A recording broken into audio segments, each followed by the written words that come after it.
Antes do vídeo começar, você já desce aí, já deixa o seu like, já se inscreve no canal para você não esquecer durante o vídeo e para ajudar a causa da divulgação científica. Inicialmente, ele fala que o regime do Maduro é alimentado pelo narcotráfico. Então, ele tem que acabar com aquele narcotráfico para secar essa fonte de riqueza. Só que o regime do Maduro também é financiado pelo petróleo. Se ele mexer demais na balança, não cria uma instabilidade maior global por conta do petróleo? Eu sei que a Venezuela tem uma reserva muito grande de petróleo, a maior do mundo, mas não refinada. O quanto que esse petróleo pode ser um peso também para o Maduro, do Maduro saber o seguinte, ele pode dar show, ele pode fazer espetáculo, ele pode botar porta-avião perto, ele só não pode inviabilizar a Venezuela, porque ele e o mundo precisam da Venezuela por conta do petróleo. É nesse nível ou como é que é? Sim, com certeza há um peso da Venezuela, né? Hoje nós temos a OPEP+, né, que incorporou vários outros produtores e certamente nesse momento ele está fazendo contas e conversando com a Arábia Saudita, com o Catar e outros países o seguinte: qual é a margem que você tem de aumento de produção? Então, eu vou nos países aliados, próximos, falo qual é a margem que você tem de aumento de produção, qual que você tem. Se essa soma dessas margens superar uma provável perda, isso provavelmente vai compensar. Provável perda do petróleo da Venezuela. Claro. Tá certo? Então, é uma conta.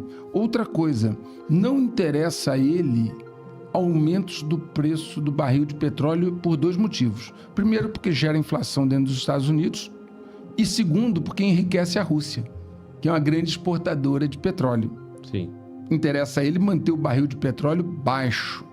Então, é uma balança, exatamente por isso, é uma balança que ele tem que medir. Por exemplo, ele já aprendeu que não adianta fazer coisas precipitadas na base do vamos que vamos. Ele tarifou o Brasil a questão do café. Depois foi descobrir que o café ia ficar muito caro nos Estados Unidos e ele não tinha de quem comprar. E ele tem que balançar a popularidade dele também, né? Exato. A questão dos produtos chineses. Não, calma aí, porra. Todo mundo lá quer comprar produto chinês. Claro, e o preço. Imagina se você tira os produtos chineses de lá do dia para a noite, ele vai buscar o fornecedor aonde, se as cadeias de suprimento, as supply chains estão na China. E então, o petróleo está nessa conta. Exato. Ele começou com aquele blefe no início do ano, eu faço, eu mando, eu aconteço. E é um estilo dele e provavelmente foi pensado para ser assim, só que ele não mediu corretamente a reação do outro. Quando a Rússia fincou o pé e não cedeu, a China fincou o pé e não cedeu, né? Ele começou a ter que... Inclusive, o Brasil não cedeu, por incrível que pareça, né? Talvez tenha sido a primeira vez na história do Brasil que o Brasil confrontou uma grande potência como os Estados Unidos e venceu. Essa que é a verdade, porque ele não cedeu. O Brasil cedeu em quê? Em nada. A lei Magnitsky continua aí, não cederam. As tarifas que ele botou, a maioria, ele retroagiu. E o governo brasileiro não cedeu. Não estou aqui entrando em mérito de esquerda, direita, ideológico. É fato. E isso está sendo observado no mundo inteiro. Tá certo? Os grandes estrategistas dos vários governos observaram primeiro o estilo dele nos 3 primeiros meses para sentir, viram ele blefar, colocar ameaças de fazer e acontecer, dizer até para a Rússia assim, coisas muito ruins vão acontecer à Rússia, termos fortes que ele usou, né? E não aconteceu nada. Isso é ruim, não é bom não, tá? Porque querendo ou não, o Trump é o líder do hemisfério ocidental, isso aí não tem dúvida. Certo? Não estou falando Europa, hemisfério ocidental, volto a dizer, América do Norte, Central e do Sul. Né? E quando ele perde credibilidade, quando ele fala não acontece, ele perde credibilidade, é ruim para todos nós. Mas o fato é que ele não conseguiu aquilo a que ele se propôs. A Rússia não cedeu, ele está recuando para não se envolver mais na guerra da Ucrânia. Né? A China não cedeu, ele também está recuando. Agora ele está, inclusive, aprovando a venda de um microchip H200 mais avançado para a China, Ele só tinha autorizado, eu acho, o H20, agora o H200 da NVIDIA. Por quê? Porque a NVIDIA, quem é o principal cliente da NVIDIA? A China, pô. Entendeu? Então, à medida que Rússia, China e outros, Irã, Brasil, etc., não cederam, tá? Não estou entrando aqui em questões de viés de torcedor, né? De direita, esquerda, etc., fazendo uma análise fria, isso são fatos, contra fatos não há argumentos, né? Não cederam, ele teve que reposicionar-se no tabuleiro. E a estratégia de segurança nacional é um reposicionamento no tabuleiro. É ele dizendo assim, olha, não vou mais me envolver, não vou mais me desgastar, entendeu? Inclusive, na estratégia nacional de segurança, ele passa a chamar a China não mais de um concorrente, ele passa a chamar de um competidor econômico, ele tira o viés militar. Tá? Ele tira o viés militar. Né? Eu não me lembro bem o termo preciso, mas é tipo assim, um competidor econômico. Para quê? Para até descaracterizar um futuro conflito militar. Porque o que ele diz é o seguinte, o que eu tenho a ganhar? O que disseram para ele? Meu amigo, o problema está lá na Eurásia. O problema está lá na Eurásia. Entre nós e a Eurásia tem um oceano, pô, que é o Atlântico. Sim. Pelo outro lado tem o Pacífico. O que nós estamos nos metendo lá? Vamos trabalhar aqui, vamos recuperar a nossa casa, a nossa economia, que foi desindustrializada. Toda a produção foi levada para a China, vamos reindustrializar, né? Até para a gente poder ter uma economia real. Eu já mostrei isso lá no canal Checkmate Global. Se você pegar o PIB dos Estados Unidos, né, 60 e poucos % é consumo. Consumo com base em dívida. Eles pegam dinheiro, se endividam e compram. O governo americano está endividado porque pega dinheiro emprestado para comprar. Ora, comprar produtos estrangeiros com dinheiro dos outros é riqueza? Qual é a riqueza que você criou? Se você pega emprestado um dinheiro, vai lá e compra um produto chinês, japonês, alemão. Que riqueza foi criada? Zero riqueza. Então, o próprio cálculo do PIB dos Estados Unidos, levando em conta consumo, é altamente problemático e altamente questionável. E ele sabe disso. Se você tirar do cálculo do PIB dos Estados Unidos a questão do consumo com base em dívida, ele vai cair aí quase 2/3, talvez caia pela metade. Então, o Trump não é ingênuo, não é bobo, ele entende isso. Ele sabe que hoje a maior vulnerabilidade dele é economia. Ele falou isso já várias vezes, né? Por exemplo, eu falo no canal Checkmate Global, desde a sua fundação, lá em maio de 2020, eu falei desdolarização. É o tema para o futuro. Já me pediram para trocar um videozinho de apresentação do canal, né, que eu fiz em setembro de 20. Eu não troco porque lá eu estou dizendo desdolarização. Enquanto ninguém falava. Ninguém falava. O que o Trump disse? Quem fizer desdolarização é inimigo meu. Ameaçou os países do BRICS. Por quê? Porque é o pilar da economia dos Estados Unidos, é o dólar.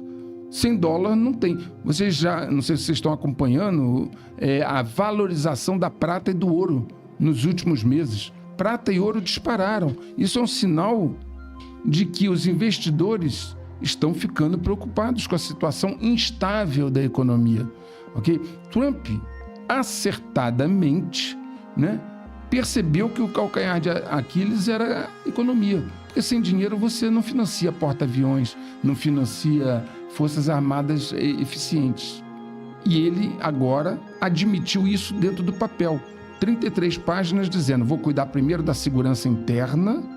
Não, os 3 pilares não é uma hierarquia entre eles, são 3 conjuntos. Vou cuidar da segurança interna, segurança das fronteiras, questões de cocaína, fentanil, né? Questões de insurgências internas, que ele está bem preocupado, porque há o viés dos globalistas financiando insurgência interna nos Estados Unidos. Vou decretar traficantes terroristas, porque aí eu enquadro como terrorista, a legislação é outra, dando a possibilidade de bombardeio, etc., como você bem colocou. Vou cuidar da segurança interna, vou cuidar da economia para pagar a segurança e vou cuidar de retomar a América Latina. Então, esses 3 pilares que ele elencou são o reconhecimento dele do aprendizado do primeiro ano de governo. Não dá para eu querer me envolver na Ucrânia, com a Rússia, com a China, com Taiwan, com Israel e Irã, querer me envolver com todos ao mesmo tempo. Algo que eu já disse aqui, hein, Glauber? Se a gente buscar lá as vezes que eu estive contigo, acho que é a quinta, não me lembro adequadamente, mas deve ser, eu já tinha dito, se os Estados Unidos abrir 2, 3 frentes de batalha, ele vai perder. Inclusive, tem vários jogos de guerras da Rand Corporation, onde quando os Estados Unidos abre frentes de batalha em várias posições, ele perde todas. Ele percebeu isso e está reposicionando a estratégia deles no campo de batalha. É muito mais fácil lutar contra a Venezuela, contra a Colômbia, contra o Panamá, do que encarar a China e Rússia, né? Claro. Então, e outra coisa, ele tem uma capacidade de controlar a narrativa que é muito interessante. Você vê, ele começou o governo dele, e o Elon Musk, dizendo o seguinte: vou fazer uma auditoria no Fort Knox, que é onde está lá o ouro, deveria estar, né, o ouro dos Estados Unidos, 8.000 toneladas. Ele fez a auditoria no Fort Knox? Não fez. E não toca mais no assunto. Eles disseram: nós não vamos aceitar portos chineses no Canal do Panamá, porque tanto o porto de um lado quanto do outro são de uma empresa chinesa no Canal do Panamá. Marco Rubio desceu, foi lá no Panamá, pressionou, falou, papapá. Não, está resolvido. Uma empresa americana vai comprar da empresa chinesa os 2 portos. Comprou? Até hoje não comprou. Acabou, ninguém fala mais. Mas a narrativa que foi que comprou, não comprou? Continua operando, a concessão continua com eles? Fez uma oferta, a concessão continua com eles. Fez uma oferta, o órgão regulador chinês entrou no processo, inventou um monte de problemas legais e está lá, postergando, e até hoje não veio para a mão deles. O primeiro semestre, ele fez vários movimentos nesse sentido, inclusive com o TikTok. Isso. O TikTok só vai operar nos Estados Unidos se vender 51%. Para empresas dos Estados Unidos. Que efetivamente estão sob o controle de pessoas de Israel. Ok? A aquisição do TikTok é bem mais importante do que simplesmente a narrativa superficial, né?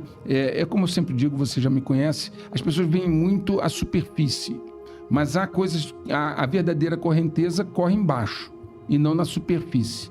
As empresas que estão adquirindo o TikTok são controladas por empresários pró-Israel. E por que é uma coisa estratégica controlar o TikTok? Porque eles fizeram um levantamento que a influência do TikTok sobre os jovens dos Estados Unidos é muito forte. E, em algum momento, o TikTok começou a colocar narrativas contrárias a Israel, favorecendo os palestinos. E aí eles disseram: para. Então, se você fizer um levantamento das empresas que estão comprando o TikTok, Oracle na frente, vai ver que são empresários, o dono, são pessoas ligadas a Israel para reverter a narrativa que vinha sendo colocada antes. Então, nós estamos no momento do tabuleiro em que o checkmate global foi dado e há lances ocorrendo. Esses lances buscam evitar o resultado final. Então, ele está reposicionando os seus peões, as suas peças no tabuleiro, buscando refazer a narrativa. Veja, Glauber, e você que nos ouvem ver, nós nunca tínhamos tido nos Estados Unidos uma reação anti-Israel como nós tivemos nos últimos meses. Com passeata, com estudantes nas universidades protestando, passeatas. Os Estados Unidos sempre se caracterizou por ser pró-Israel. Aliás, Trump sempre se gabou de ser o presidente mais pró-Israel da história dos Estados Unidos. Quando eles perceberam que havia sido feito um trabalho nas universidades, nos meios intelectuais, etc., e aqueles protestos contra Israel explodiram, alinhados com a Europa, certo? Porque são os mesmos financiadores que financiam os DGs. A facção DG europeia é que trabalha para corroer o Trump, que foi eleito por 2 outras facções DG, e eles perceberam que precisavam controlar os meios de exercício da narrativa. Um deles era o TikTok, ok?